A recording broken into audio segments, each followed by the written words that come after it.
እኔም የሰሜን የወንጌል ማህበር ህብረት አባል ነኝ። እኔም የሰሜን የወንጌል ህብረት አባል ነኝ። እኔም የሰሜን የወንጌል ህብረት አባል ነኝ። እኔም የሰሜን ወንጌል ህብረት አባል ነኝ። እኔም የሰሜን የህብረት ወንጌል አባል ነኝ። እኔም የሰሜን የወንጌል ህብረት አባል ነኝ። እኔም የሰሜን ወንጌል ህብረት አባል ነኝ።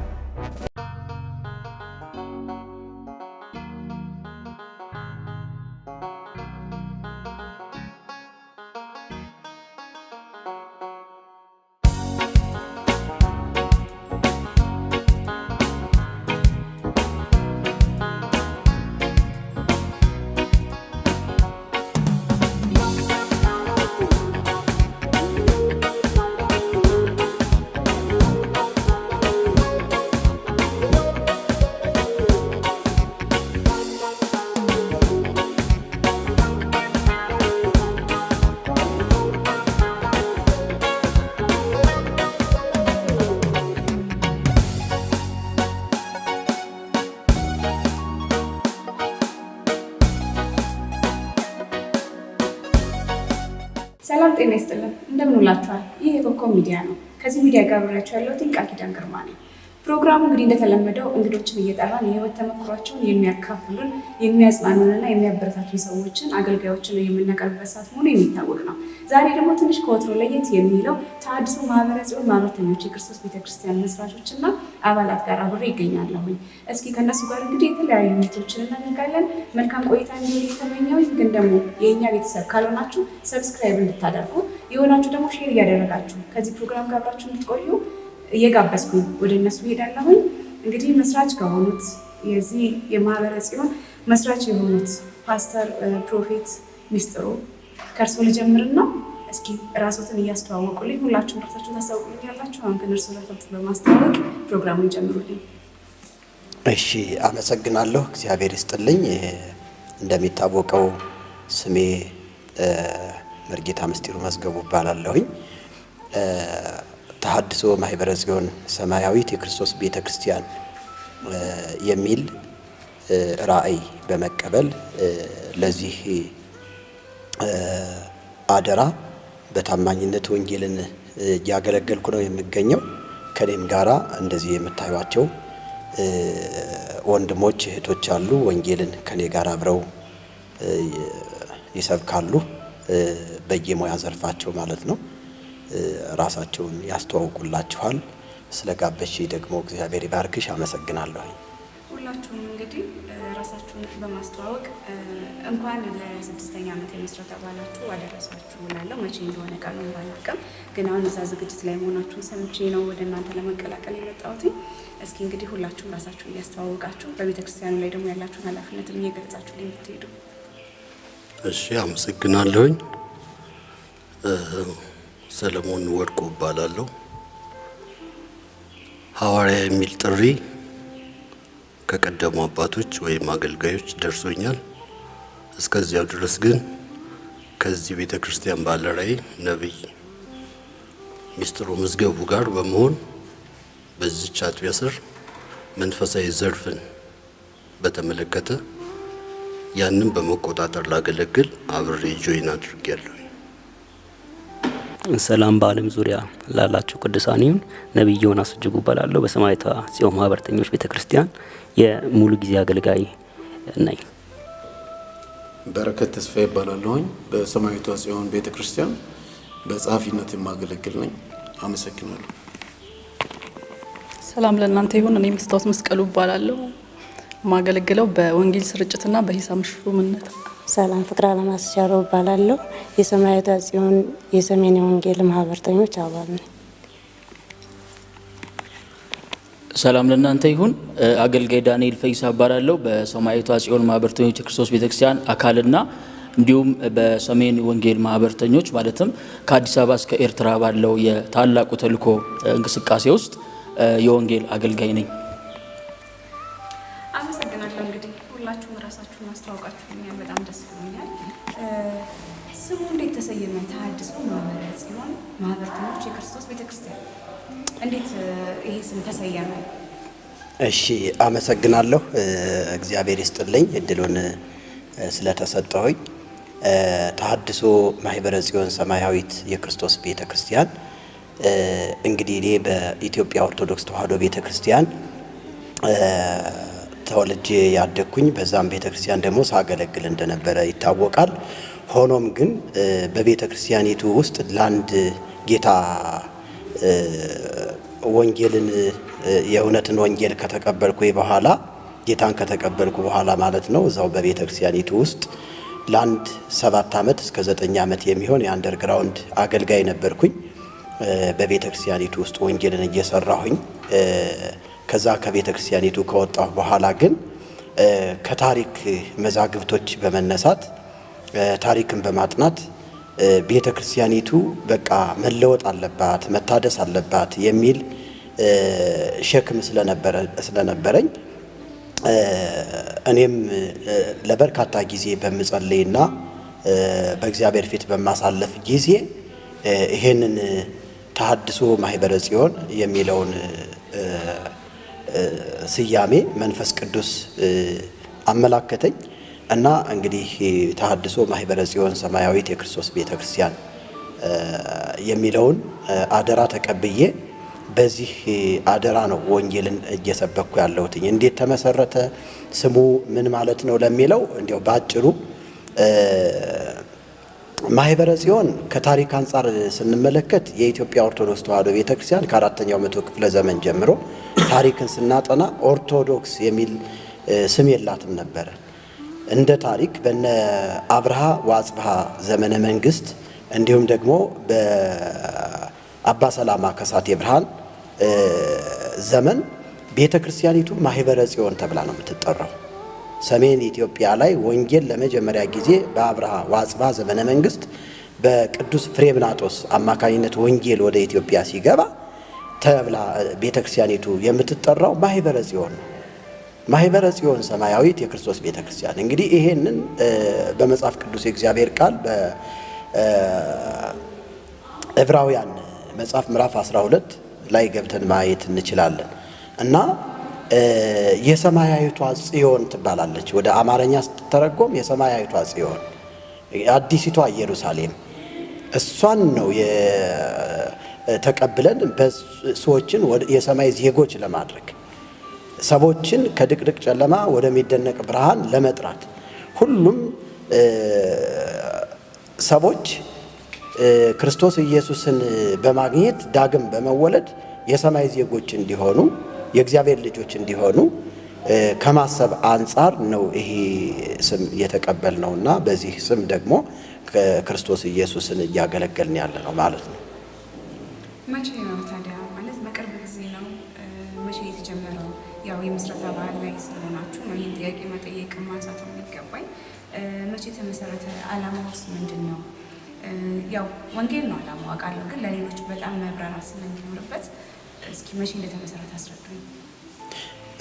መልካም እንግዲህ ቅድም እንደነገርኩሽ ቤተክርስቲያኒቱ ከመመስረቷ በፊት በኢትዮጵያ ኦርቶዶክስ ቤተክርስቲያን ነው እኔ አንደርግራውንድ ሳገለግል ነበር። ከዛ ከወጣሁ በኋላ እንግዲህ በወንጌላውያን አማኞች ውስጥ መሰረተ ክርስቶስ ቤተክርስቲያን ውስጥ ደህንነት ተምሬ የውሃ ጥምቀት ወስጄ ደቀ መዝሙር ተምሬ 10 ላይ በእግዚአብሔር ፊት በጣም በጾም በጸሎት አሳልፍ ነበረ። ከዛ ይሄንን ራእይ የተቀበልኩትኝ 2010 ነው። 2011 ዓመተ ምህረት ቤተክርስቲያኒቱን በዓለም ገና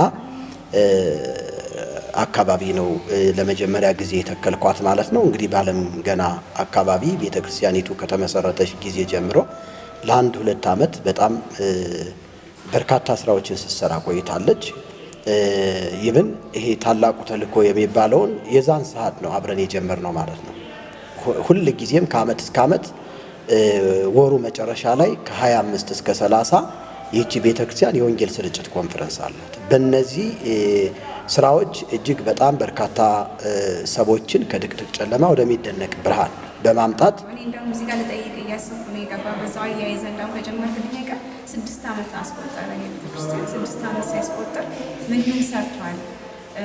በወንጌል ስራ ላይ እንደገና ደግሞ ቤተክርስቲያኗ ተመስርታ ዓለም ገና አካባቢ ነበረች ብሎኛል። አሁንም እዛ ነው ያለው።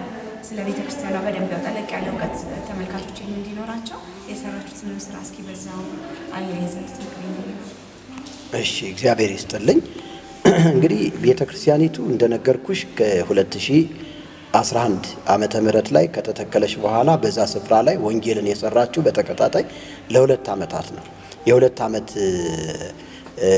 የምስረታ የምስጋና ኮንፈረንሱን እንትን ካልን በኋላ በዛ አካባቢ ላይ ያለውን አገልግሎት ለሌሎች በመተው እኛ ወደ አዲስ አበባ ጎፋ አካባቢ ነበር የገባ ነው። ጎፋ አካባቢ መብራት ኃይል ለአንድ ዓመት ያክል ይመስለኛል፣ ለአንድ 2 ዓመት ያክል ይመስለኛል እዛ ደግሞ አገለገልን። እንግዲህ ያው ቤተክርስቲያኒቱ የራሷ ስፍራ ስላልነበራት በአንድም በሌላም መንገድ ከአንድ ቦታ ወደ አንድ ቦታ እየተንከራተተች ከአንድ ስፍራ ወደ ሌላ ስፍራ ሽፍት እያደረገች ግን ወንጌልን መስራቷን ቀጥላለች እና የቦታ ችግር በመኖሩ ምክንያት በአንድም በሌላም መንገድ ሰዎቹ ቦታውን ሲፈልጉት ለግንባታ ወይም ደግሞ ለራሳቸው ሲፈልጉት እንግዲህ የራሷም ስፍራ ባለማግኘቷ በዚህ ምክንያት አሁንም ደግሞ ወደ ሌላ ስፍራ ቀይራ ነው እንግዲህ ይሄንን የ6ኛ ዓመት የምስረታ የምስጋና ኮንፈረንስ የምታከብረው ማለት ነው። እና ቤተክርስቲያኒቱ ራእይን ወይም ደግሞ ይሄንን ታላቁን ተልእኮ በምትሰራበት ጊዜ እጅግ በጣም ብዙ ፈተናዎች፣ ብዙ መከራዎች፣ ብዙ መውደቅና መነሳቶች ደርሰውባታል። ግን በዛ መውደቅና መነሳት ወንጌልን እስከ ዛሬ ድረስ በታማኝነት እየሰራች ከተመሰረተች ጀምሮ እስካሁን በቤተ ክርስቲያኒቱ ወደ 564 የሚሆኑ ሰዎችን ወደ እግዚአብሔር መንግስት አፍልሳለች። በሚዲያም እንዲሁም ደግሞ ከአዲስ አበባ እስከ ኤርትራ ባለው የወንጌል ማህበር ቲም ላይ እንዲሁም ደግሞ በቤተ ክርስቲያኒቱ ውስጥ ባሉ አገልጋዮች በአጠቃላይ ተደምሮ 564 የሚሆኑ ነፍሳትን እግዚአብሔር አሳልፎ ሰጥቷታል። ምናልባት ወደ ኋላ የምመጣበት ከሆነ እንጂ ሰሜኑ የወንጌል ማህበር ላይ ወደ 400 የሚሆኑ መርጌቶች፣ ቄሶች ወዘተርፈ ጌታ ኢየሱስ ክርስቶስን የሕይወታቸው አዳኝ አድርገው ተቀብለው በባለፈው ታኅሳስ ወር አካባቢ ይመስለኛል ወደ 51 የሚሆኑ መርጌቶች፣ ቄሶች፣ ዲያቆናቶች የውሃ ጥምቀት ወስደዋል ደህንነት ተምረው። ከዚህም በተጨማሪ አሁን ደግሞ ወደ 77 የሚሆኑ ደግሞ እየተማሩ ያሉ አሉ ደህንነት በቅርቡ የምናስጠምቃቸው እና በእንደዚህ አይነት ነው ወንጌልን እየሰራች የምትገኘው ማለት ነው። ስለዚህ ምንድነው ዓላማው ከተባለ ዓላማዋ አንድና አንድ ወንጌልን መስበክ ነው። ወንጌልን ለትውልድ ማድረስ ነው። ጌታ ኢየሱስ ክርስቶስ የመጨረሻውን አብይ ተልእኮ እንደተናገረው ኑዛዜውን እንደተናገረው ወደ ዓለም ሁሉ ሂዱ ወንጌልን ለፍጥረት ስበኩ ነው ያለ እና ወደ ዓለም ሂዱ ሲባል እኛ የጀመርነው ከአዲስ አበባ ነው። ነገር ግን ከአዲስ አበባ ተነስተን ሰሜን ኢትዮጵያን በወንጌል እያረስን ነው የምንገኘው። አሁን ወደ ምስራቁም ወደ ምስራቅ ወለጋም ወደዚህ ወደ ነቀምትም አካባቢ ወደ 40 የሚሆኑ መርጌቶች ጌታ ኢየሱስን የሕይወታቸው አዳኝ አድርገው ተቀብለዋል እና በዚህ ሁኔታ በዓለም ዙሪያ ወንጌልን እየሰራን ነው ማለት ነው። በጣም ጥሩ እንዳነሳልኝ እንደውም ሰሜንን ለኢየሱስ የሚል መርህ እንደያዛችሁ እናንተ ቤተክርስቲያን ትንሽ ከሌላው ለየት የሚያደርጋት የመጣሁበትን ርዕስ ያስለሆነ ሰሜንን ለኢየሱስ በጣም የሚገርም ማለት ሁሉም ስፍራ ላይ ኢየሱስ እንዲወርስ ኢየሱስን በተደራሽነት ማድረስ ወንጌልን ነው እና ይበልጥ ደግሞ ሰሜን ክፍል ላይ እንደምናውቀው ወንጌል ብዙ አልሄደም፣ ብዙ አልተሰራጨም እና በየአቅጣጫው ይህንን ነገር ማድረጋችሁ ሰሜንን ለኢየሱስ ብላችሁ መነሳታችሁ እጅግ በጣም ተጽዕኖ ፈጣሪ ቃል ነው ማለት ተጽዕኖን ይፈጥራል። በቃ እንዴት ብሎ ሰው ለሚጠይቅ ማለት ነው እና እዚህ ላይ ሰሜንን ለኢየሱስ የሚል ስያሜ ያሰጣጣችሁ ከምን መጣ እንዴት ነው የሚለውን ነገር በሰፊው ታብራራለህ። የቤተክርስቲያን መስራችም ስለሆንክ እስኪ ይህን ላንተ ድልስ ለሌሎቻችሁ ሌላ ድል ሰጣለሁ። እሺ በጣም አመሰግናለሁ። እንግዲህ ያው አብራራ ከጠየቅሽኝ እንግዲህ እኔ ተወልጄ ያደግኩት ሰሜን ኢትዮጵያ ጎጃም በሚባል ሀገር ነው። ጎንደርም ደግሞ ሰሜን ጎንደር፣ ደቡብ ጎንደር እስከ ትግራይ ድረስ ባለው የቆሎ ትምህርት ቤት በመማርበት ጊዜ ቅዳሴ የተማርኩት ትግራይ ነው፣ ደብረ አባይ የሚባል ዝማሬ መዋሥዕት የተማርኩት ደግሞ ደቡብ ጎንደር ነው፣ ላይ ጋይንት አውራጃ ጽሐሪያም ገዳም ውስጥ ነው ያስመሰከርኩት ራሱ። እንደገናም ደግሞ የዜማ ትምህርቱንም አቋቋሙንም የተማርኩት በጎንደር በባታ ውስጥ ገብቼ የተማርኩ ሰው ነኝ። ከዚህ አንጻር የአካባቢውን ባህሪ፣ የአካባቢውን ቋንቋ፣ ስርዓቱን የማውቅ ስለሆነ እንደገናም ደግሞ ምድሬ በምን አይነት መርገም ውስጥ እንዳለ ስለማቅ ድሮም በዛ በቆሎ ትምህርት ቤቱ ወዲያ ወዲህ ብዬ በእንተ ማርያም ብዬ ተምሬ ያሳለፍኩበትኝ ስለሆነ እና ሰሜን ኢትዮጵያን በወንጌል መድረስ አለብኝ የሚል ሸክም ነው የተቀበልኩት። ምክንያቱም መጀመሪያ ወንጌል የሚነገረው ለቤተሰብ ነው። ከዛ ከቤተሰብ ወደ ማህበረሰብ ወደ ግለሰብ እያደገ ነው የሚሄደው እና መጀመሪያ የማውቀውን የሀገሬን ሕዝብ ወንጌል ካልነገርኩኝ ወደ ሌላ ሀገር እንዴት ሊሄድ እችላለሁኝ? እኔ እኮ አሁን በዚህ በማገለግልበት ዘመን በ6 ዓመት ውስጥ እኮ አሜሪካም ካናዳም ወደ ኢሮፕም ብዙ ሀገሮች ሄጄ እንዳገለግል ኢንቪቴሽን ተልኮልኛል። ግን እግዚአብሔር በሚያውቀው እኔ እዛ ሀገር ሄጄ የማገልገል እዛ ሀገር ሄጄ የመኖር ህልሙ የለኝም። ለምን? ምድሬ ላይ ምን አይነት እርግማን እንዳላቃለሁ። ጥንቆላው፣ ይሄ ባህላዊ ሃይማኖት የሚመስል ነገር ግን እግዚአብሔር የማይከብርበት ክርስቶስ የማይታይበት እንዲህ አይነት ስርዓት ያለበት ምድር ስለሆነ ሰሜን ኢትዮጵያ ላይ ወንጌል መስራት አለብኝ። መጀመሪያ ከቤተሰቦቼ ነው የጀመርኩኝ። ከዛ ወደ አጎቶቼ፣ ወደ አክስቶቼ፣ ወደ ዘመዶቼ፣ ከዘመዶቼ ደግሞ ወደ ጎረቤት፣ ከጎረቤት ደግሞ ወደ ሀገር፣ ከሀገር እንደዚህ እያልኩኝ ነው ወንጌልን መስበክ አለብኝ ብዬ የተነሳሁት።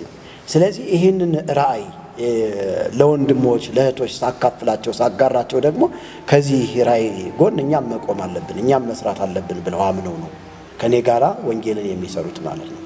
እና እንግዲህ ሰሜን ኢትዮጵያን በዚህ ሁኔታ አሁንም በዚህ አጋጣሚ በመላው ዓለም ያሉ ክርስቲያኖች በእውነት ለሰሜን ኢትዮጵያ ልንደርስ ይገባናል። ዛሬ ምድሪቱ አኬልዳማ ሆና ህዝብ እርስ በራሱ እየተዋጋ እርስ በራሱ እየተገዳደለ ወንጌልን ካለማወቅ የተነሳ ወደ ጨለማ ወደ ተለያዩ ስህተቶች ውስጥ እየገባ ስለሆነ ቅዱሳን በዚህ በጸሎት በሚችሉት ነገር ከኛ ጋራ ወንጌልን ቢሰሩ የሚል መልእክቴን አስተላልፋለሁ። ጥሩ። እስኪ ሌሎቻችሁ እንዴት ነው? ምን ተግዳሮት ነበረው? እስከዛ 6 ዓመት ስትቆዩ ምን አይነት ፈተናዎች መሰረታችሁ? እንደገና ደግሞ የወሰዳችሁት መፍትሄ ምንድን ነው የሚለውን እስኪ ዳንኤል አመሰግናለሁኝ። ያው በዚህ ቤተክርስቲያን ውስጥ በሰማያዊቷ ጽዮን ማህበርተኞች የክርስቶስ ቤተክርስቲያን ከተቋቋመች ከተመሰረተች ጊዜ ጀምሮ በተለይ በዓለም ገና አብሬ እያገለገልኩኝ በቤተክርስቲያኒቷ በታላቁ ተልእኮ ላይ አብረን የእግዚአብሔር መንግስት በቀድሞ መሪጌታ ሚስጥሩ በአሁኑ መጋቢ ማለት ነው እግዚአብሔር በውስጡ ባስቀመጠው ራእይ መሰረት አብረን እናገለግላለን። ያው ወንጌል እጅግ በጣም ብዙ ተግዳሮቶች አሉ፣ ግን ደግሞ ፍሬ አለው፣ ፍሬያማ ያደርጋል እና በዓለም ገና በነበረን ቆይታ ላይ ቤተክርስቲያኒቷ አሁን መጋቢ እንደተናገረው በወሩ መጨረሻ ላይ የወንጌል ስርጭት እንቅስቃሴዎችን እናደርጋለን። ያንን ስናደርግ ደግሞ ቤተክርስቲያኒቷ የወንጌል ስርጭት ስልጠናዎችን በማድረግ እንዲሁም ደግሞ ትውልድ ለዚህ ወንጌል የበለጠ እንቅስቃሴን እንዲያደርግ በውስጡ ያለውን የወንጌል እሳት የማነቃቃትን ስራ በመስራት እንወጣለን። ያን ስናደርግ ደግሞ ያው ወንጌል በራሱ ብዙ አይነት ተቃውሞች አሉት። ቤተክርስቲያኒቷ እንደሚታወቀው መሪጌታ ከኦርቶዶክስ ተዋሕዶ ቤተክርስቲያን እንደመውጣቱ ሁሉ በዛ የነበረውን እያንዳንዱን እንቅስቃሴ ከማስተማር ጀምሮ እንዲሁም ደግሞ በግዕዝ ቋንቋም ደግሞ ወንጌልን በማስተማር ያንን በደንብ ስለሚያውቁት ብዙ ተግዳሮቶች፣ ብዙ መገፋቶች፣ ብዙ ስድቦች እስከ ዛቻ የሚደርሱ ነገሮች ይደርሱበት ነገር ግን በዚህ ነገር ውስጥ ሁሉ እግዚአብሔር በብዙ እየረዳን እግዚአብሔር በብዙ እያገዘን እኔ እንኳን በዛች ቤተክርስቲያን ውስጥ ደህንነት አስተምር ነበረ እና እስከ 2 ዙር ድረስ በማስተማር እናስጠምቅ ነበረ። እግዚአብሔር ደቀ መዛሙርቶችንም ይሰጠን ነበረ። ወንተን ወንጌልን መስበክ ብቻ ሳይሆን ላልዳኑ ትውልዶች የእግዚአብሔርን መንግስት ወንጌል የምስራች ማብሰር ብቻ ሳይሆን የዳኑትን ደግሞ ተከታትሎ በማስተማር እናስጠምቅ ነበር። በዛ ሰዓት ላይ ደግሞ የቀድሞ መሪጌታ የአሁኑ መጋቢ ሚስጥሩ ደቀ መዝሙርን በማስተማር ቤተክርስቲያን ላይ አገልጋዮችን ያፈራ ነበረ እና በጣም ተግዳሮት ቢበዛ ብዙ ድሎች ደግሞ ነበሩ። በጣም ብዙ ድሎች፣ እግዚአብሔር በብዙ ይረዳን ነበር። በጣም በሚገርም ሁኔታ በቤተ ክርስቲያኒቷ ብዙ አይነት ሰዎች ይመጣሉ። ሲመጡ እግዚአብሔር ለቤተ ክርስቲያን ከሰጠው የጸጋ ስጦታዎች አንዱ የነብይነት ጸጋ ነው እና በሱ ላይ ያ ጸጋ በሚገርም መገለጥ በሚገርም ሙላት ይታያል ይገለጥ ነበር እና ብዙዎች በዚህ ደግሞ ተጠቅመዋል። ከተጠቀሙ መካከል አንዱ እኔ ነኝ እና በተለያየ ህመም ውስጥ ያሉ ሰዎች ይመጣሉ። እግዚአብሔር በባሪያው በኩል አልፎ ይፈውሳቸው ነበረ። ይሄም ደግሞ ብዙ ተቃውሞ ይመጣ ነበር። ብዙ ተግዳሮቶች ማለት አልፈን እንዳንሄድ አልፈን በብዙ አቅጣጫ እንቅስቃሴዎችን እንዳናደርግ እግዚአብሔር በውስጡ ባስቀመጠው ጽንስ ልክ እንዳይንቀሳቀስ እጅግ በጣም ብዙ ተቃውሞዎች ነበሩ። እግዚአብሔር ግን በብዙ ድል ሰጥቶ ማለት ነው ያንን ስፍራ ሌላ ሰዎች በመስጠት አዲስ አበባ ላይ ደግሞ እንዲሁ ባለ አይነት እንቅስቃሴ ብዙ ትውልዶችን እግዚአብሔር ለዚህ ቤተክርስቲያን አስነስቶ ወንጌል እየቀጠለ ነው ያለው። አሁን ደግሞ እግዚአብሔር በብዙ ረድቶን በዚህ በሰሜን የወንጌል ማህበረተኞች እንቅስቃሴ ማለትም ከአዲስ አበባ እስከ ኤርትራ በሚለው ራእይ ውስጥ እግዚአብሔር በብዙ እየረዳን ያለው። ማህበራዊ ሚዲያ ላይ አሁን መጋቢ እንደተናገረው ማህበራዊ ሚዲያ ላይ ብዙ ሰዎች ንስሐ እየገቡ ወደ እግዚአብሔር መንግስት እየተጨመሩ ነው ያሉት።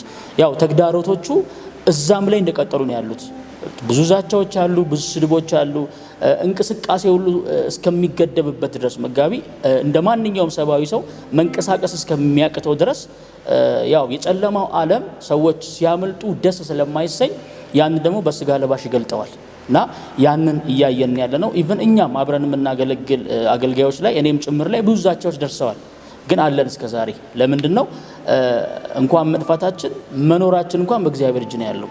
ይሄንን ማንም ሊወስንልን አይችልም እና በቲክቶክ ድረገጽ፣ በዩቲዩብ፣ በፌስቡክ ብዙዎች ንስሐ እየገቡ ነው። ቅርብ ጊዜ እንኳን ሌሎቻችን እናስታውሳለን ብዬ አስባለሁ እና በቲክቶክ በነበረን የረዥም ደቂቃ የስብከት የምስክርነት እንዲሁም ደግሞ ከኦርቶዶክስ ተዋሕዶ ቤተክርስቲያን አማኞች ጋር በነበረን የውይይት ጊዜ ራሳቸውን ለማጥፋት ጥቂት ደቂቃ የቀራቸው ሰዎች ንስሐ ይገቡ ነበር። በውስጥ መስመር በማግኘት ንስሐ ገብተዋል እና እነዛ ሰዎች ደግሞ በሚመጡት ጊዜያቶች ደቀ መዝሙር ሆነው በቤቱ ተተክለው እንደኛ አገልጋይ እንደሚሆኑ ምንም ጥርጥር የለውም እና እግዚአብሔር እየረዳን ያለው። በዚህ አጋጣሚ የቤተ ክርስቲያኒቷን አገልጋዮች አብረውኝ እንዲሁ በዚህ ራእይ ላይ እየተሳተፉ ራሳቸውን ሰጥተው እያገለገሉ ያሉ አገልጋዮችን እንዲሁም ደግሞ መጋቢንም እንኳን ለ6ኛ ዓመት ምስረታ በዓላችን እንኳን አደረሰን ማለት እፈልጋለሁ።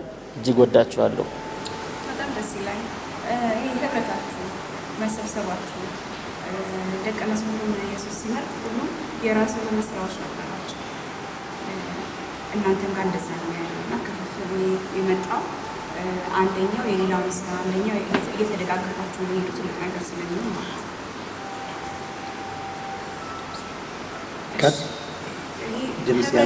መሰብሰባችሁ ክርስቶስም ደቀ መዝሙሮችን ሲመርጥ የነበሩበትን ቦታ አለ። ሁሉም ሰው የራሱ የሆነ ስራዎች አሉት እና እንዴት ተገናኛችሁ? እንዴት ተመራረጣችሁ? እንዴት ስለዚህ ፕሮግራም ደግሞ ማለት ለዚህ ቤተክርስቲያን አባልነት የት ተገናኛችሁ የሚለውን ደግሞ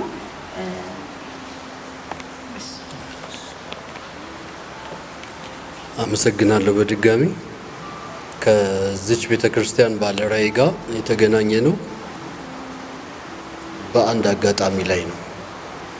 ከመገናኘታችን በፊት ግን በሶሻል ሚዲያ ላይ በዩቲዩብ የሚለቀቁ የእሱን ፕሮግራሞች አይ ነበር እና አንድ ጊዜ ሳይ በቤተ ክርስቲያን ውስጥ በጸሎት ሰዓት እያሉ የተገለጡ ታምራቶችን የጌታን እጅ አልፎ ሲሰራ የተለቀቀውን አይቼ እንዲህም አይነት አገልጋይ አለ እንዴ? ለሚያምን ሁሉ ይቻላል ይላል እግዚአብሔር ቃል፣ እውነት ነው። ነገር ግን ይህንን ውሃ ደም ነው ብለን በእምነት ጸልየን ስንጠጣ ካልተጠራጠርን የደሙን ዋጋ እንደምናገኘው ሁሉ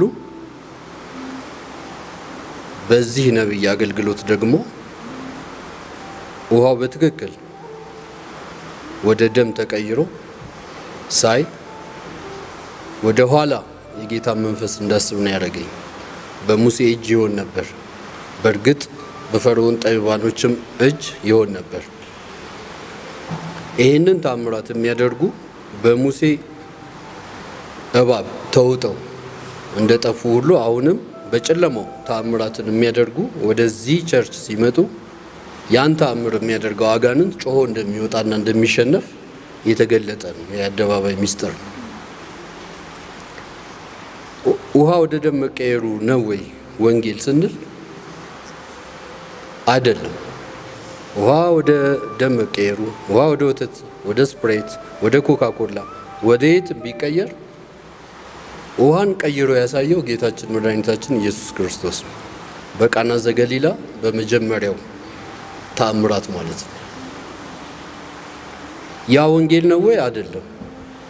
ተአምራት ሁሉ እሱን እንድናይ ልባችንን የሚከፍትበት መንገድ ነው እና ውሃ ወደ ደም ስለሆነ አይደለም ጌታን የምንቀበለው። ያን ያህልም ቂል አይደለንም። አጋንንትም ቢወጣ ሰው ጌታን እንዴ ልቡ የሚከፈትበት መንገድ ነው።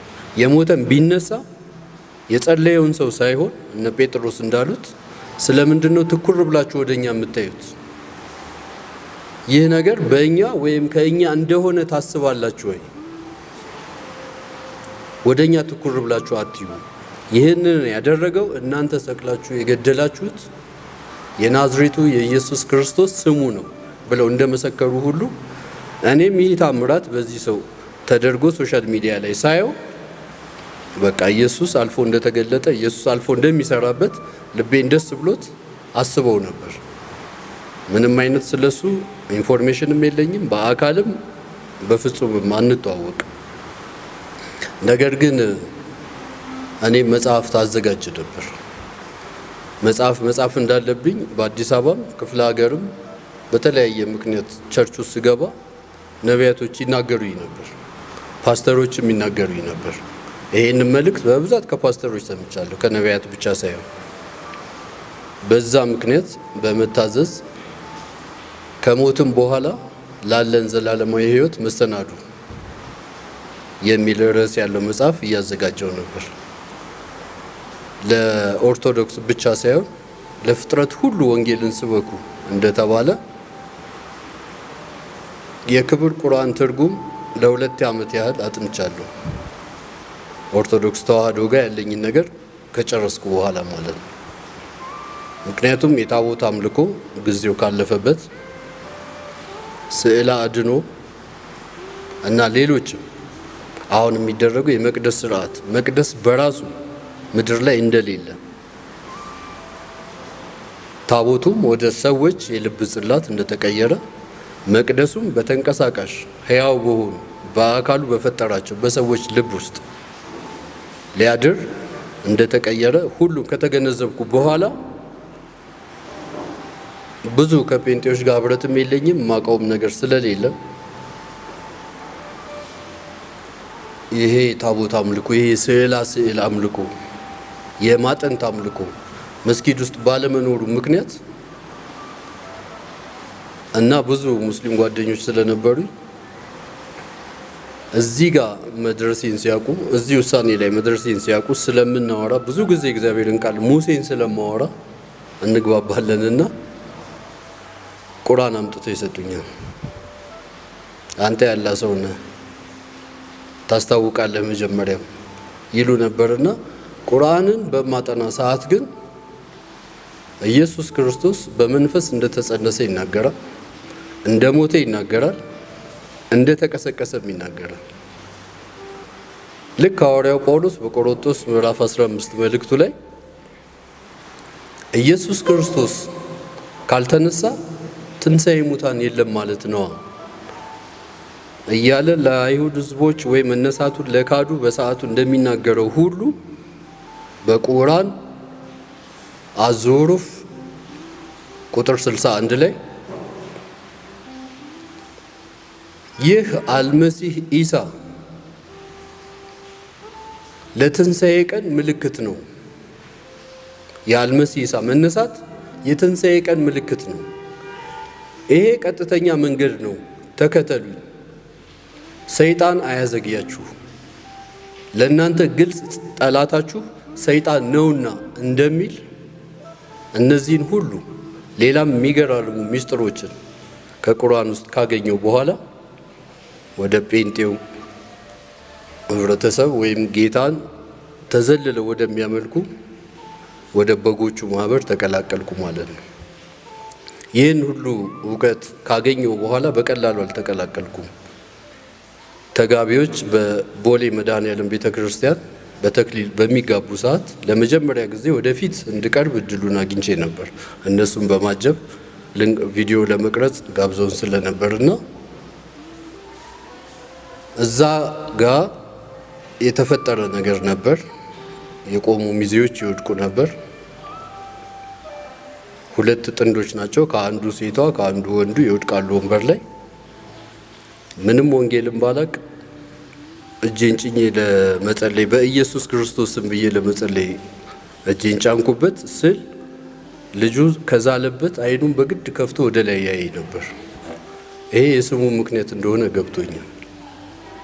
የሆነ ነገር ተፈጠረ። ተመልሼ ሄጄ ተኛው ማለት ነው። ስርዓቱ ሳያልቅ ገና አልነጋም። ልክ 2 ሰዓት ላይ ነቃው። ሰዓት ሳይ 2 ሰዓት ነው። በሩጫ ተመልሼ ሄጄ የሰርግ ፕሮግራማቸውን ጨርሰው የቅዳሴውም ስርዓት አልቆ 4 ሰዓት ላይ ወጣሁኝ። በዛች ቅስፈት ተቆጥቼ በወጣሁበት ሰዓት ከመቅደስ በወጡት ቄስ በተደረገው ነገር ባየሁት ነገር ተበሳጭቼ ሄጄ በተኛሁበት ሰዓት ራእይ አይቼ ነበር። እዛ ቤተ ክርስቲያን ቦሌ መድኃኔዓለም በረንዳው ላይ ሆኖ እኔ ውስጥ ሆኜ ከውጭ እንዲህ ናና እያለ የሚጠራኝ አንድ ሻንጣ ያነገበ ሰው ያለ እና እሱን አይቼ እሺ ብዬ ወጣሁ። በመሃል አሁን እዚህ ጋር ልገልጸው የማልፈልገው የማያቸው ነገሮች አሉ። ወጥቼ ያ ሰው ይዞኝ ሄዶ መጽሐፍ ቅዱስ ገልጦ ሲያስተምረኝ አየሁ። ለማሳጠር ያህል ጴንጤ የነበሩ መሆናቸውን የማላቃቸው አብረውኝ የሚውሉ ልጆች ስለ ወንጌል እንድሰማ ሌላ እኔ የማላቀውን ሰው ይዘው መጥተው እንድናወራ አደረጉን። በጣም አወራውኝ። በጣም ነው የምናገረው ስለ ወንጌል። በጣም እጅ ጭኖ ለመጸለይ ወደ ኋላ አለ ምንም ባይበራልኝ እንኳን እና እነዛ ሰዎች ይሄ ልጅ ሊያስተምረው የሚችለው አንድ ሰው አለ እና ፕሮግራም እንያዛሉኝ። እሺ አልኳቸው። ወሰዱኝ። ሲወስዱኝ ያው ሐዋርያው ዳንኤል ጌታቸው ይባላል። ያን ቀን በህልሜ ያየሁት ሰው ማለት ነው። ከዛ በኋላ እዛው ተጠመኩኝ፣ እዛው ተማርኩ። እያልኩ ቁርአኑንም ከማንበብ የተነሳ ለዚህ ነው መጽሐፉን ለሙስሊሞችም እንዲሆን ወደ ክርስቶስ እንዲመጡ አልመሲህ ኢሳ ብለው የሚጠሩት እሱ ሰማያዊ መልእክተኛ መሆኑን ዘላለማዊ መሆኑን ነቅሽ አውጥቼ ጽፌ እሱን ለማሳተም መገናኛ በሚሄድ ሰዓት በዛኑ ቀን ነቢይ ሚስጥሩ የጻፉትን መጽሐፍ በማር የተለወሰ መርዝ የሚለውን ለፒዲኤፍ ባለሙያ ለመስጠት ሲመጡ ተገናኘ ማለት ነው። አላውቀውም እንዳልኩሽ። ከጥቂት ውይይት ከንግግር በኋላ እሱም የራሱን እየተናገረ እኔም የኔን እየተናገርኩ የወሰዱኝ ፓስተር አሉ ምስክር። ከዚህ በፊት ቃለ መጠይቅ ሰጥተዋል ካንቺ ጋር እና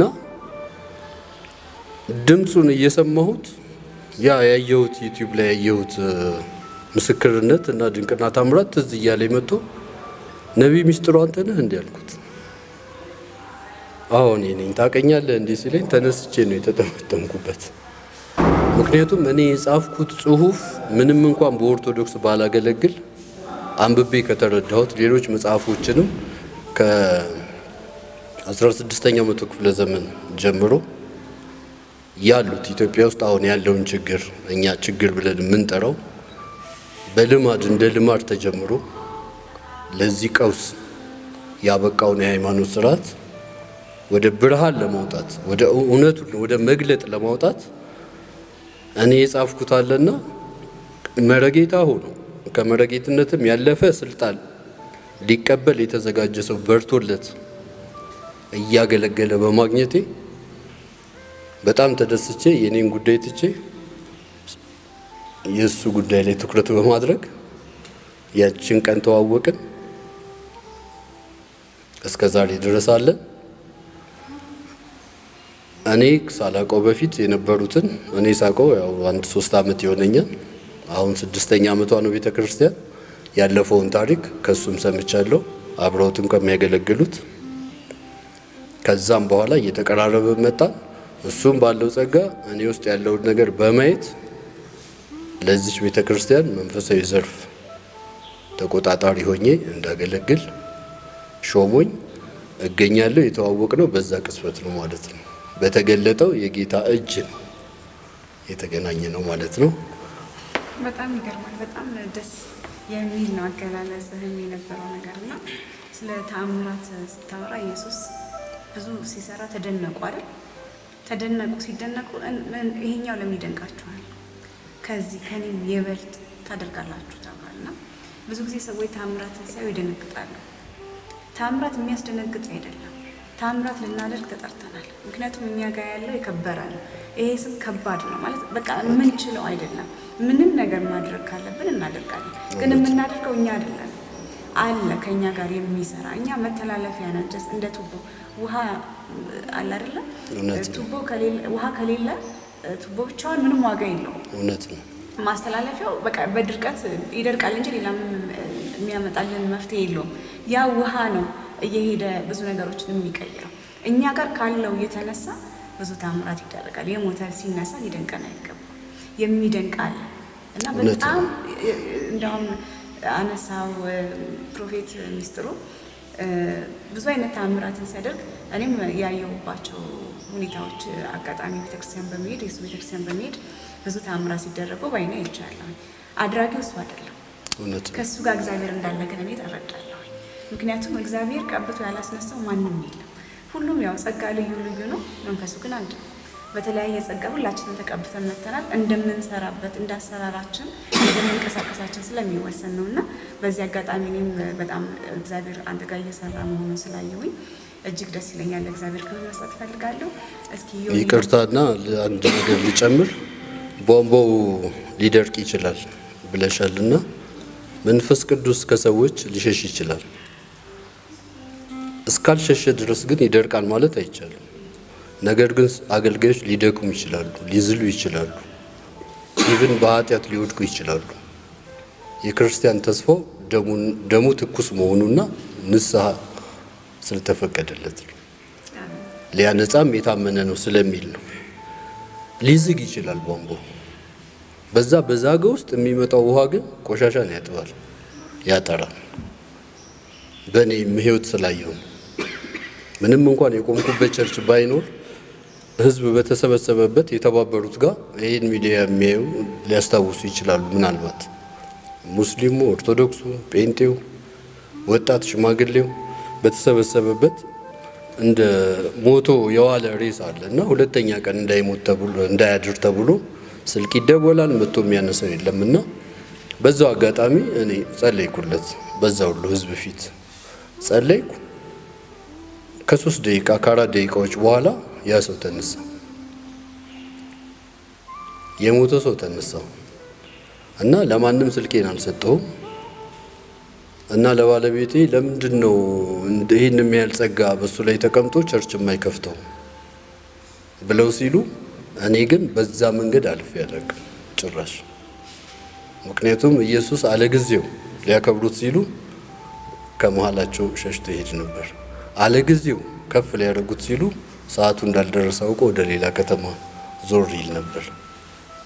ስለዚህ ያ ድንቅና ታምራት እኔ ጎበዝ ብሆን ኖሮ ያ ሁሉ ህዝብ ስብከቴን ቀጥዬ ንስሐ በገባ ነበር። ያ ሙታን ተነሳ፣ ሐኪም ቤት ወሰድነው፣ ከጠፋበት ሆስፒታል ይዘነው ሄድን፣ በሕይወት አስረከበናቸው። እኔ ተሸሸኩኝ። ስለዚህ ያ ታምራት ከእኔ የተነሳ ወይ ከዛገው ቧንቧ የተነሳ አይደለም፣ ከሚወርደው ቅዱስ ከሆነው መንፈስ የተነሳ አልፎ ይሰራል። ደግሞ በእኔ የሚያምን እኔ ካደረግኩት በላይ ሊያደርግ ይችላል አለ። እኔም ደስ አላለኝ። የ5 ቀን ሙታን የተነሳ ቀን ምናልባት ደስ ሊለኝ ይችላል። ስቲል 3 ቀን የሞላው 4 ቀን የሞላው ቢነሳ ኦልሬዲ አድርጎታል። ግን ከኔ በላይ ማድረግ ትችላላችሁ ስላለ ሁላችንም በልባችን እምነታችን ከፍ እንዲል በእምነት አክሽን እንድንወስድ በዚሁ መንፈሳችሁን አነቃቃለሁ። አመሰግናለሁ። በጣም ደስ ይላል። በጣም እናመሰግናለን። ይሁን። እሺ፣ አንተም ደግሞ ቀጥል ስለ ቤተክርስቲያናችሁ። እሺ፣ አመሰግናለሁ። በመጀመሪያ እንዴት ከነቢይ ሚስጥሩ ጋር እንደተዋወቅኩ እናገራለሁ። መጀመሪያ እኔ ማገለግለው በሙሉ ወንጌል ቤተክርስቲያን ነበር። የደህንነት አስተማሪ እንዲሁም የስነ መለኮት አስተማሪ ነበርኩኝ። ልክ ይሰማል። በሙሉ ወንጌል ቤተክርስቲያን የስነ መለኮትና የደህንነት አስተማሪ ነበርኩ። 2012 ላይ ዓለም ገና አካባቢ ጾም ጸሎት ለመያዝ አስቤ ወደ አንድ ጓደኛ አመራለሁ። በዚያን ሰዓት በጎዳኖቹ እያመረው እያለ አንድ ፖስተር ያለው ማለት ነው እና አሳቂኝ ፖስተሩ ኒው ፕሮፌቲካል ዞን ይላል። እንዴ አልኩት ጓደኛ፣ ይሄ ሁሉ ነቢያት ባሉበት ምንድነው ኒው ፕሮፌቲካል ዞን ብሎ የሚለጥፈው ምናምን አልኩኝ። እና ያ ፖስተር የነቢይ ሚስጥሩ መዝገቡ ነበረ። ይሄን አገልጋይማ ማየት አለብኝ አልኩኝ። ምክንያቱም በዛን ሰዓት በጣም ብዙ ነቢያቶች ድንቅና ተአምራት የሚደረግባቸው በልዩ ጸጋ የተገለጡበት ወቅት ነበር እና ይሄንማ አልቀርም አልኩኝ። ከዛ ዓለም ገና ጫፍ አማኑኤል የምትባል ቦታ አለች። ወደዛ መራው። ስገባ ጉባኤው ሞልቷል። ደጅም ኦቨርፍሎ ነበረ እና ገረመኝ። እሳት ሲል ያው ፊዚካሊ እሳት ይገለጥ ነበረ። በጣም ተደነቅኩ። እንትን አልኩና ቀጣይ 2ኛ ዓመት ምስረታቸው ቦታ ቀየሩ። ቦታ ጠቧቸው ማለት ነው። አንድ ትምህርት ቤት አለ 02 ጀርባ ይባላል። እዛው ዓለም ገና ማለት ነው። ያ ኮንፈረንስ በሚካሄድበት ሰዓት እኔ ጾም ጸሎቴን ጨርሼ እመጣለሁ ማለት ነው። 60 ቀን ነበር ጾም ጸሎት ያዝኩት ማለት ነው በጌታ ፊት። ከዛን ምን አረኩኝ? እኔ ጌታ የተናገረኝ ትንቢታዊ ቃል ፕሮፌቲክ ወርድ ነበርና እነሱን ጻፍኳቸው፣ የተስፋ ቃሉን ማለት ነውና ጸለይኩበትና 60 ፕሮሚስ ጌታ ይገባልኝን ጻፍኩኝ። ከዛም በኋላ ድጋሚ ደግሞ ፕላስ ብዬ 4 ጥያቄዎች አንድ ላይ አስቀመጥኩ ማለት ነው። አንድ ላይ ስንት ሆነ? 64 ኪሴ ውስጥ ከትቼ ሄድኩኝ ማለት ነው። አንድ ጓደኛዬ ይዤ ጸሎት ተጀመረ። ከዛ እኔን ጠራኝ። ልጸልይልህ አለኝ። አዎ ጸልይልኝ አልኩት። ከዛ በኪስ 64 ጥያቄ ጽፈሃል አለኝ። አዎ የመጀመሪያው 60 ሁለተኛው ደግሞ 4 አንድ ላይ 64 አለኝ። በጣም ገረመኝ። ልናገር አለኝ። አዎ አልኩት። 1 2 3 አለና የተወሰነ ከተናገረ በኋላ በጣም ስለሚበዛ ፍቃደኛ ከሆንክ ለምን ማህተብ አላስመታልህም ይለኛል። እሺ አልገባኝም። እሺ ብዬ ስጦት። ከዛ እየጸለየ ወረቀቱን ያዘውና አንድ ፔፐር ነች ያዛትና በኢየሱስ ክርስቶስ ስም ከሰማይ ማህተብ ተመታ ብሎ ሲወረውረው ተባስቶ 4 ሆኖ ወጣ ማለት ነው። እና በስቴፕራ ላይ ተመታ። የጣት አሻራ አለው። ተገረምኩ፣ ተደነቅኩኝ። በዛ ምክንያት በመንፈስ ቅዱስ ተች ተደረኩና አንድ ውሳኔ ወሰንኩኝ። ለምን እሱ ጋር አላገለግልም ብዬ መጸለይ ጀመርኩኝ ማለት ነው። ምንም ለሱ አልነገርኩትም። በዛን ሰዓት በህልሜ ምን ያለው መንፈስ ቅዱስ ምን ይለኛል? መንፈሳዊ አባት እሱ ነው ይለኛል ማለት ነው። በዛ ሰዓት እንግዲህ ሙሉ ወንጌል ቤተክርስቲያን የማገለግልበት ሰዓት ነው ማለት ነው። ከዛ መጥቼ ነግረዋለሁ። መንፈስ ቅዱስ ተናግሮኛል፣ አንተ መንፈሳዊ አባቴ ነህ። እኔ እንደዚህ አላሰብኩም ነበርና ካንተ ጋር ማገልገል ፈልጋለሁ አልኩት። በጣም ደስተኛ ነኝ አለኝ።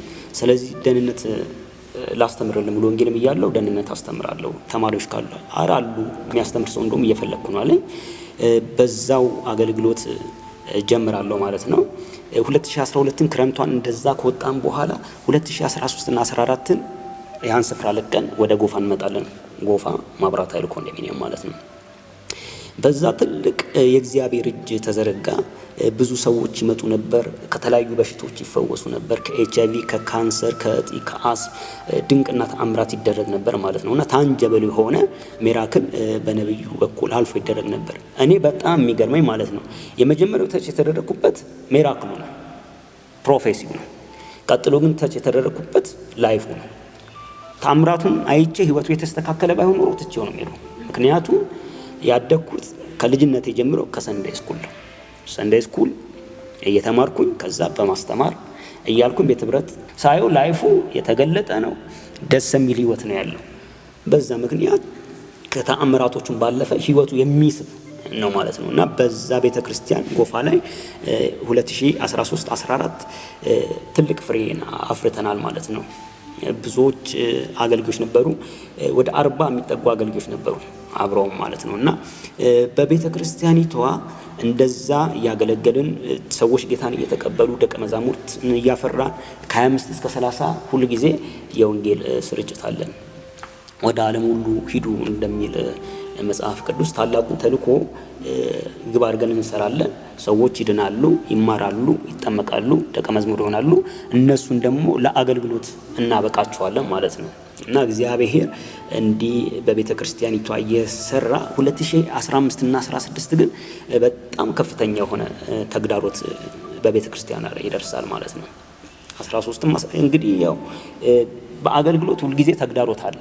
ግን በሰማዕቷ ጽዮን ማህበርተኞች ላይ ከተገለጠው የእግዚአብሔር ክብር የተነሳ በውስጥም እንዲሁም ደግሞ በውጭም ከፍተኛ ተግዳሮት በሚደርስበት ሰዓት በዛን ሰዓትም ቢሆን አብረን በመጽናት አብረን ዋጋ በመክፈል ተግዳሮቶችን እግዚአብሔር እያሳለፈን መጥቷል ማለት ነው። በተለይም ደግሞ ያው እሱ እንደ አንድ የቤተ ክርስቲያን መሪ በመሆኑ እሱ ላይ ከፍተኛ ተግዳሮት ተነስቶ ነበር። ግን በዚህ ሁሉ ያዳነውን ጌታ የሚያገለግለውን ጌታ እየጠበቀ እየታመነ አልፏል ማለት ነው። ጴጥሮስን ትዝ ይልሻል መጽሐፍ ቅዱስ ላይ ብትወደኝ አይደል ያለው። ጌታን ከመውደዱ የተነሳ ነው የሚያገለግለው እሱ ማለት ነው። እኔም ጌታን ከመውደዱ የተነሳ ነው የማገለግለው። 2014 ላይ አሁን ግንቦት ወር ነው ጌታ ይባላል። 2014 ላይ በዚህ በግንቦት ወር ላይ ቤተ ክርስቲያኒቷ ከመንፈስ ቅዱስ በተቀበለችው ምሪት መሰረት እኔን በነብይነት ሾማኝ የሙሉ ጊዜ አገልጋይ ተብዬ ነበር የምጠራው። ነብይ ዮናስ እጅጉ ተብዬ ኦፊሻሊ በቤተ ክርስቲያን ተሾሜ ከ14 ጀምሮ እስካሁን ደግሞ እያገለገልን ነው የምንገኘው ማለት ነው። ቤተ ክርስቲያናችን በማር የተለወሰ መርዝ የሚል መጽሐፍ በመጋቢ ሚስጥሩ እኔ ደግሞ ነብይ ብዬ ነው የምጠራው በነብይ ሚስጥሩ የተጻፈ መጽሐፍ ነበረ። እሱ መጽሐፍ ላይ ራሱ ወደ ብዙዎች እንዳይደርስ ብዙ ከፍተኛ የሆነ ተግዳሮት ደርሶብን ነበረ እና በአጠቃላይ ቤተ ክርስቲያኗ ላይ የመጣው ወጀብ እኔ አንዳንዴ እላለሁ እኛ ላይ የደረሰው ሌላ ላይ ደርሶ ቢሆን ለመቆም ያዳግት ነበር ለነዛ ሰዎች ማለት ነው። ሁሉንም ማለት ባይቻልም ማለት ነው። በጣም ከባድ ነው፣ ግን እግዚአብሔር አጽንቶናል ማለት ነው። ምክንያቱም እግዚአብሔር ውስጥ ሽራይ ካስቀመጠ ይይዝሻል፣ ብትገፊም አትወርቅም። ጳውሎስ እንደተናገረው ለቆሮንቶስ ሰዎች ማለት ነው። እንገፋለን ግን አንወርቅም፣ እንሰደዳለን አንጠፋም ብሎ እንደተናገረ መገፋት አለ፣ ግን በጌታ መጽናት ደግሞ ከመንፈስ ቅዱስ ዘንድ ይሆንልናል ማለት ነው። ሆኖልናል ለኛ። ቤተ ክርስቲያናችን በእንደዚህ አይነት ሁኔታ ያለፈች አሁን 2017 ላይ ደርሳለች። አሁን ቀጣይ ወር ከሰኔ 25 እስከ 30 በእግዚአብሔር ፍቃድ የቤተ ክርስቲያናችን 6ኛ ዓመት የምስረታ ወይም ደግሞ የተከላ የቤተ ክርስቲያኒቷ የተተከለችበት ፕሮግራም አለን ማለት ነው። ይህን ፕሮግራም ውድ ኢትዮጵያውያንና ኤርትራውያን ኢትዮጵያ ውስጥም ያላችሁ በየትኛውም የዓለም ዙሪያ ያላችሁ ሰዎች መታችሁ ይሄን በቤተ ክርስቲያኒቷ የፈሰሰውን ጸጋ እንድትጠቀሙ ከኛ ጋር አብራችሁ እንድትሰሩ ጥሪ አደርጋለሁ። ቤተ ክርስቲያናችን በሰሜኑ ኢትዮጵያ እንዲሁም ደግሞ በኤርትራ ታላቁን ተልእኮ ግብ አድርጋ ትሰራለች። ይህን ደግሞ የመረጥንበት ምንድነው? ወንጌል ደቡብ ብትሄጂ አለ፣ ምዕራቡም ብትሄጂ አለ፣ ምስራቁም ብትሄጂ አለ። ብዙዎች የማይደፍሩት ሰሜኑን ነው። ስለዚህ ሰሜኑን ደግሞ እንዲደፍር ከሰሜን የተወለደውን ነብይ ሚስጥሩን እግዚአብሔር አስነስቷል። እኛም ደግሞ ከሱ ጋር የወንጌል አብሮ ሰራተኛ ሆነን እየሰራን ነው። ስለዚህ ይሄን ቪዲዮ የምትመለከቱ በየትኛውም የዓለም ጫፍ ያላችሁ ሰዎች በጸሎታችሁ እንዲሁም በገንዘባችሁ ቤተክርስቲያኒቷን እንድትረዱ እናንተም በወንጌል እንድትሳተፉ ጥሪ እናቀርብላችኋለን። ምክንያቱም ምንም ነገር ኢንቨስት ስታደርጉ ማድረግ ያለባችሁ የወንጌል ስራ ነው። ወንጌል የሚሄደው በተለያየ አቅጣጫ ነው። አንደኛው ደግሞ በገንዘብ ነው ማለት ነው እና እናንተ በገንዘባችሁ ቤተክርስቲያንን ከረዳችሁ እኛ ወንጌሉን ደግሞ ይዘን እስከ ዓለም ጫፍ እንሄዳለን ማለት ነው። ሌላው አንድ ማንሳት የምፈልገው ነገር አለ። እንግዲህ ቅድም ስናገር ከዓለም ገና ጀምሮ ብያለሁ። ዓለም ገና 2 ቦታ ስፍራ ቀይረናል አልን፣ ጎፋ መጣን እያልን ነው ወደ ተለያየ ቦታ ሄድ ነው። ይህም ደግሞ የሆነበት ምክንያት ምንድን ነው? ቤተ ክርስቲያኒቷ ቋሚ የሆነ የራሷ ቦታ የላትም ማለት ነው። ስለዚህ ቋሚም ቦታ ያስፈልገናል። በዚህም ዙሪያ ደግሞ አንዳንድ ነገር ማገዝ የሚችሉ ሰዎች እንዲያግዙን ጥሪ አቀርባለሁ። አመሰግናለሁ። በጣም ደስ ይላል። ፋይናንሻል ድጋፍ ማግኘት ወይም ምድራዊ የሆኑ በረከቶችን ማግኘት የኛ የተሰጠን ነው አይደል? ተባርካችኋል ተብለናል። እና አንዳንድ ሰዎች ብር ሲጠየቅ ወይም ቤተክርስቲያን እርዱኝ ስትል ሁሌ እርዳታ ነው እንደሚጠይቁት ይላሉ። አዎ ያስፈልጋል። ቤተክርስቲያንን የሚሰራው ህዝብ ነው አይደል? ቤተክርስቲያን የኢየሱስ ተቋም ናት፣ የእግዚአብሔር ተቋም ናት ቤተክርስቲያን። ስለዚህ ባለን አቅም በጸሎት ሊሆን ይችላል፣ ብዙ ነገር አይጠይቅም። ሰው ባለው አቅም ቤተክርስቲያንን እንዲሰራ በቃ ቤተክርስቲያኖች ይብዙ፣ ኢየሱስ ይሰበክ አይደል? ይሄ ነው ዋናው ዓላማ። ስለዚህ ሁሉም ሰው የምታዩዋቸው የቤተሰብ የቻናል ቤተሰቦች ሁሉ እንግዲህ ይህንን ቤተክርስቲያን በጸሎትም ይሁን በፋይናንሻልም ይሁን በተለያየ ነገር ሀሳብ በመስጠትም ሊሆን ይችላል እንድታግዟቸው እኔም ጥሪ ከእሱ ጋር ጥሪ አስተላልፋለሁ። እንግዲህ ደግሞ ያው የሴት ተሳትፎ መጨመር ስላለበት አንቺም እስኪ ስለዚህ ቤተክርስቲያን ያለሽን ከፕሮፌት ጌታ ያወቃችሁበት መንገዶች እንደነሱ አብራሪ ይላል። ስለተሰጠኝ እድል አመሰግናለሁ። ስለ ሁሉ እግዚአብሔር ይመስገን። በዚህ ያሉ ወገኖችን ያገኘዋቸው ወንጌል ሲሰብኩ ነው። ወንጌልን ሲሰብኩ አገኘዋቸው። የእኔ ደግሞ ዓላማዊ ወንጌልን ለትውልድ ሁሉ ማድረስ ነውና ይህንን ሲያደርጉ ስላገኘው አብሬያቸው ተቀላቅያለሁ። ወንጌልንም ለመስራት ሰሜንን ለኢየሱስ በሚለው መሪ ቃል ከጎናቸው ለመቆም ተቀላቅያለሁ ማለት ነው። ለምን ሰሜንን ለወንጌል የሚለው መሪ ቃል አስፈለገ ብቴ እኔ የመጣሁት ከሰሜን ክፍል ነው። በዚህ ያሉ ወገኖች ከተለያየ ስፍራዎች የመጡ ናቸው። ሰሜን ብቻ አይደሉም። ግን ወንድሞች እንደገለጹት ሌላ ስፍራ ላይ ወንጌል ተሰርቷል አለ። ሰሜን ግን ትንሽ ይከብዳል። ለወንጌል የተሰጠ ምድር አይደለም። ስለዚህ በዚህ ባለቀ የዘመን ፍጻሜ ሰሜንም ኢየሱስ ያስፈልገዋል። ያ ትውልድ ኢየሱስ ያስፈልገዋል። ያ ምድር ኢየሱስ ያስፈልገዋል። ለሰሜን ሌላ ሰው እስኪመጣ እንጠብቅም። እኛ ያለነው እየሰራን እየጸለይን እየሰበክን ትውልድን እየታደግን የሚመጡት ወገኖች ደግሞ አብረውን ከጎናችን እንዲቆሙ በዚሁ አጋጣሚ ጥሪን እያስተላለፍኩ በጣም አመሰግናለሁ። ታሪፍ ነው፣ አገላለጽሽም ጥሩ ነው። በደንብ በብዙ ነገር የተካናችሁ ማህበርተኞች እንደሆናችሁ እያየን ነው። እስኪ አንተም ደግሞ ያው በተመሳሳይ ያለውን ነገር የሁላችሁንም ታሪክ መስማት ደስ የሚል ነገር ስለሆነ እየተጨዋወትን እንድንቀጥል ጥሩ ፊት ጌታ ያወቃችሁበትን ስለ ቤተክርስቲያኑ ጥሩ። እሺ ከፕሮፌት ሚስጥሩ ጋር ወይ ከነቢይ ሚስጥሩ ጋር መጀመሪያ የተዋወቅ ነው መርጌታ የሚለው ስም በነበረው በኦርቶዶክስ ተዋሕዶ ቤተክርስቲያን ውስጥ በነበረ ጊዜ ነው የተገናኘ ነው። በስራና በሌላ ጉዳይ ነበረ ስናወራ የነበረው። በእንደዚህ በሃይማኖታዊ በሆነ መልኩ ምንም የተገናኘንበት አልነበረም። መጨረሻ ላይ ያው መርጌታ መሆኑን ሳውቅ ጥሩ የቤተ ክርስቲያን ትምህርት የሚያስተምረኝና የሚያንጹ ቃላቶችን ጌታ ኢየሱስ ክርስቶስን እንድወድ እንዳፈቅር መዳን በጌታ በኢየሱስ ክርስቶስ እንደሆነ በጣም መልካም የሆኑ ትምህርቶችን እያስተማረኝ እንድጠነክር ያደረገኝ መልካም አባቴም ጓደኛዬም ነው ብዬ ነው የምገልጸው። ከዛ በዘለለ የሰማዕቷ ጽዮን ማህበርተኛ አባል በመሆን በተሐድሶ እምነት የኦርቶዶክስ በተሐድሶ የጽዮን ቤተክርስቲያን እምነት ተከታይ ሆኜ በጸሐፊነት አንዳንድ ንድፈ ሀሳቦችን ከእሱ ጋር በመወያየትና በመነጋገር መልካም የሆኑ ሰዎችን ሊያንጹ የሚችሉ እና መልካም የሆኑ ትምህርቶችን አስተማረኝ። እኔም አምኜበት በድርጅቱ እንድትሳተፍና ብዙ ራዕዮችን ሰንቀን በተለይ ለሰዎች ልጆች እጅግ በጣም መልካም ነገሮች ያስፈልጋሉ። የወንጌል ስርጭት ላይ አብረን እንሳተፋለን።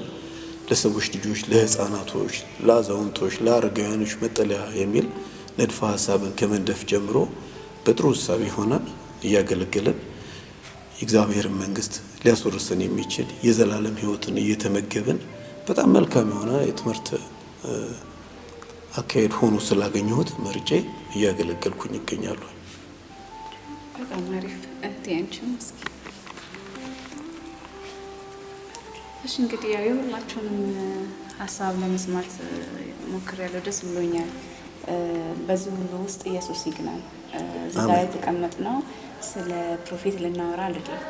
የተቀመጥነው ስለ እኔና ስለ እናንተም ልናወራ አይደለም።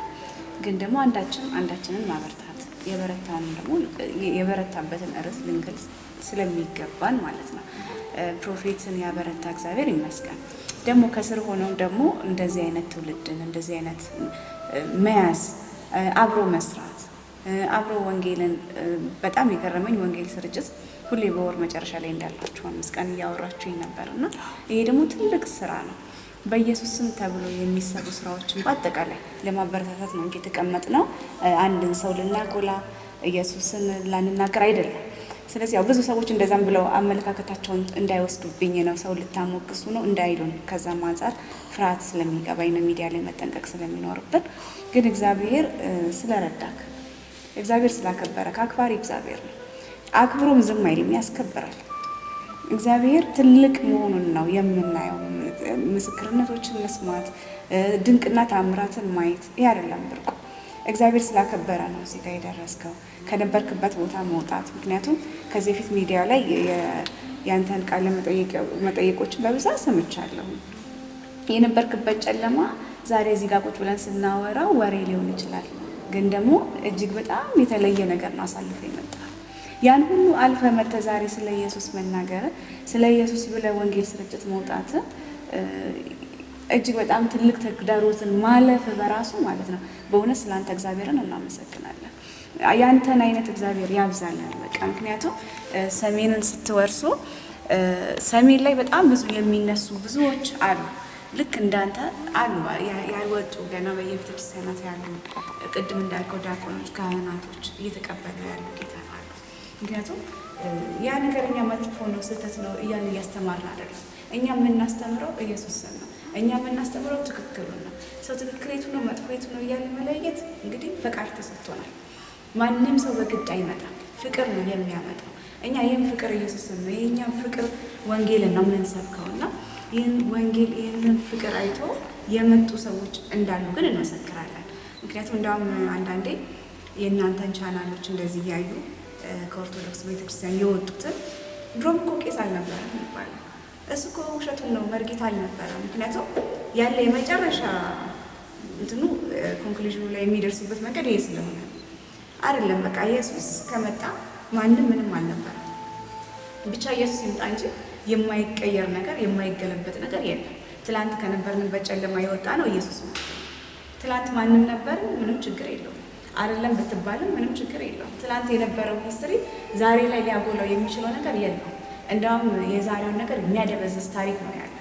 ስለዚህ ዛሬ ያለው ነገር ነው የሚጎላው። ዛሬ የተነካካም ፍቅር የተነካካም ወንጌሉ ነው ትልቁ ነገር እና ስለ ሁሉ ስለ እናንተ እግዚአብሔር እናመሰግናለሁ። ቀረ የምትሉኝ ነገር ካለ ወደ ፕሮፌት ሚስጥሩ የመጨረሻ ሀሳብ ወደ አንተ ላምጣና እስኪ ለተመልካቾች ማለት የምትፈልገው ማስተላለፍ የምትፈልገው መልእክት በዚህ አጋጣሚ። እሺ፣ እግዚአብሔር አምላክ የተባረከ ይሁን። ስለ ሁሉም እግዚአብሔርን እጅግ አድርጌ አመሰግናለሁ። ይሄንንም እድል እግዚአብሔር በአንቺ ተጠቅሞ ስላዘጋጀልን እግዚአብሔር የተባረከ ይሁን። አንቺም እግዚአብሔር ይባርክሽ ለማለት እወዳለሁ።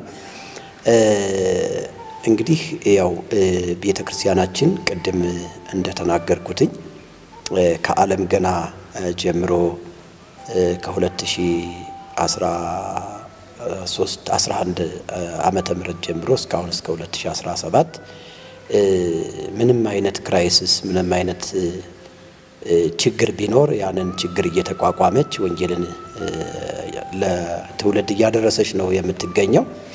አሁንም ዓላማችን ወንጌል ለትውልድ እንዲደርስ ነው።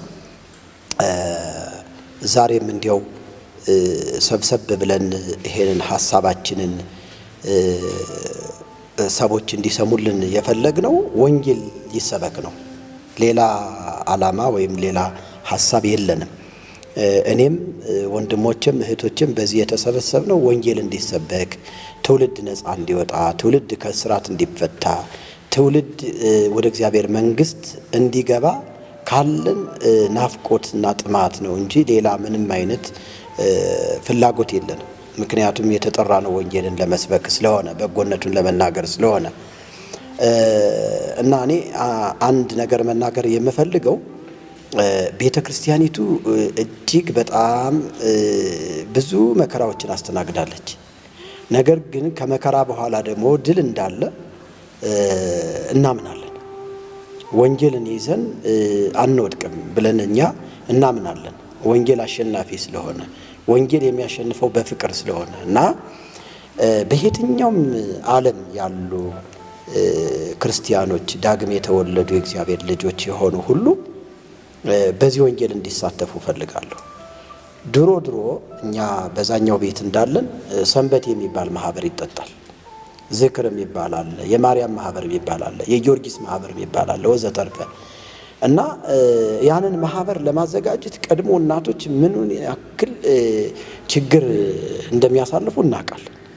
ከጉልበት ከገንዘብ በጣም ብዙ ዋጋ ያስከፍላል ያን ማህበር ለማውጣት። ነገር ግን እግዚአብሔር አሁን አይኖቻችንን ሲከፍት ያ ማህበር የጽድቅ እንዳልሆነ ተረድተናል።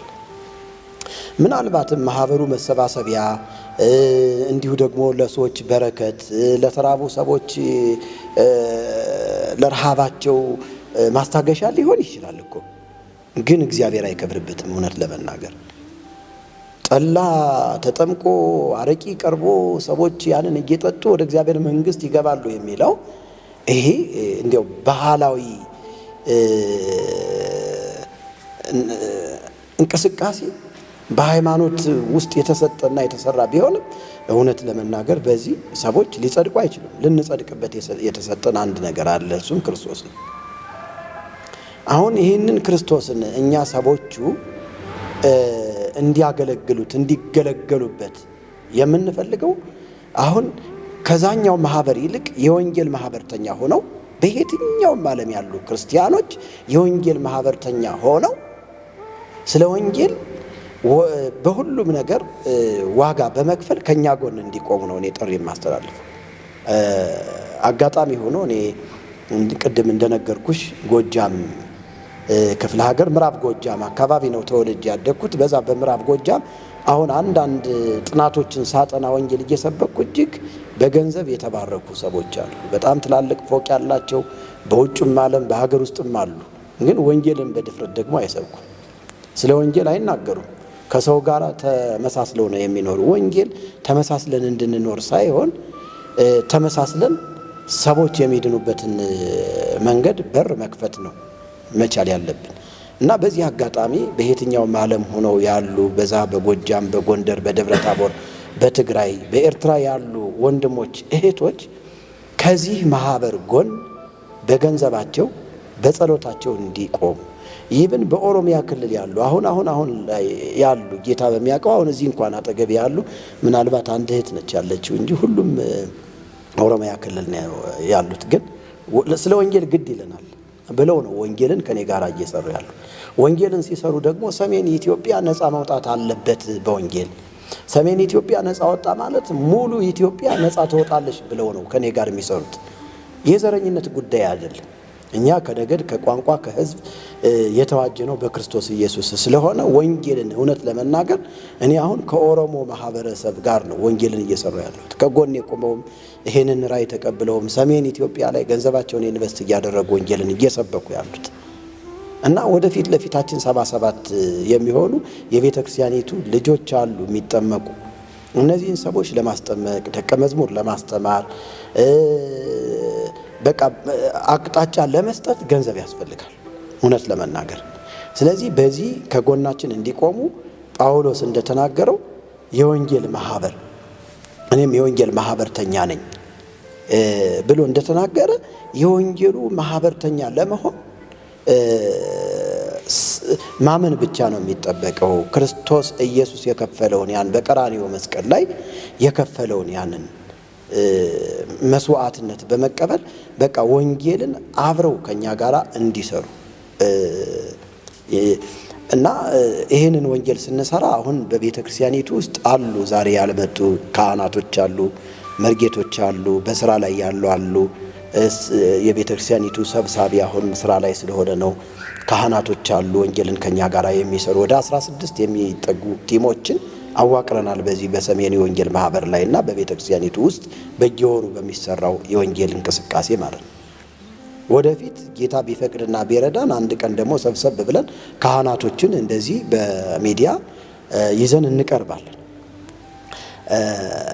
እና ምንድነው ከአዲስ አበባ እስከ ኤርትራ የሰሜን የወንጌል ማህበርተኞች ህብረት የሚለው ዝም ብሎ የበቀለ አይደለም። እውነት ለመናገር ጸልየንበት በእግዚአብሔር ፊት በቃ አሳልፈን ይሄ ቢሆን ውጤታማ እንሆናለን ብለን የጀመርነው እና ይሄ ማህበር የራሱ 9 ቦርዶች አሉት። ከ9 ቦርዶች መካከል ደግሞ በ3 ሰዎች ስም አካውንት ተከፍቷል። እዚህ ማህበር ውስጥ የሚገቡ ሰዎች በየወሩ 500 ብር በመክፈል ሰሜን ኢትዮጵያን በወንጌል ለመድረስ ታስቦ የተዋቀረ ነው ማህበሩ። እንግዲህ ወንድማችን በረከት ጸሐፊ በመሆን በዚህ የወንጌል ማህበር ውስጥ ተሳታፊ ነው። እህታችን መስታወት ሂሳብ ሹም በመሆን እያገለገለች ያለች ነች። እንግዲህ ሌሎቹ በወንድማችን መንፈሳዊ ዘርፉን በመያዝ አጠቃላይ በቤተ ክርስቲያኒቱና በሰሜን ኢትዮጵያ ያለውን የወንጌል እንቅስቃሴ በመቆጣጠር በመምራት ከኛ ጋር እያገለገለ ነው። ወንድማችን ዮናስም ደግሞ ቅድም እንደነገረሽ እንግዲህ ከስነ መለኮት ከማስተማር እንዲህ በሙሉ ወንጌል ቤተ ክርስቲያን ደግሞ በአገልግሎት ዘርፍ ከሰንደይ ስኩል ጀምሮ ተምሮ ያደገ ልጅ ነው እና አሁን ካለው ከእግዚአብሔር ጸጋ የተነሳ ወንጌልን ከኛ ጋር አሁን እያገለገለ ያለ ወንድም ነው። የሙሉ ጊዜ አገልጋይ ነው። በብዙ ፈተናዎች ያልተለየን፣ በብዙ መውደቅና መነሳት አብሮ በመቆም በባዶ እግሩ፣ በእውነት ነው የምናገረው፣ በባዶ እግሩ ከአዲሱ ገበያ እስከ 20 ድረስ የመጣበት ጊዜ አለ ወንጌልን ለመስራት እና በዚህ ሁኔታ ወንጌልን ስንሰራ ሁኔታን አይተን ሳይሆን የተከፈለልንን ያንን የቀራኒዮውን የመስቀል ስራ እያሰብን አብረን ወንጌልን ብንሰራ ውጤታማ እንሆናለን። የኢትዮጵያ ዳር ድንበሯ በወንጌል መታረስ አለበት፣ ሰዎች ወደዚህ ማህበር መግባት አለባቸው የሚል መልእክቴን አስተላልፋለሁኝ። ይሄንን ካልኩኝ ግን አሁን እግዚአብሔር በእነዚህ መከራዎችና ፈተናዎች ካለፍን በኋላ ይሄንን የመሰለ አዳራሽ እግዚአብሔር አሳልፎ ሰጥቶናል። አሁን በዚህ አዳራሽ ውስጥ ፕሮግራም ተጀምሯል። ስለዚህ ይሄ ፕሮግራም እንግዲህ በዋናነት ከሳምንት 3 ቀን ፕሮግራሞችን እያደረግንበት ነው ያለ ነው።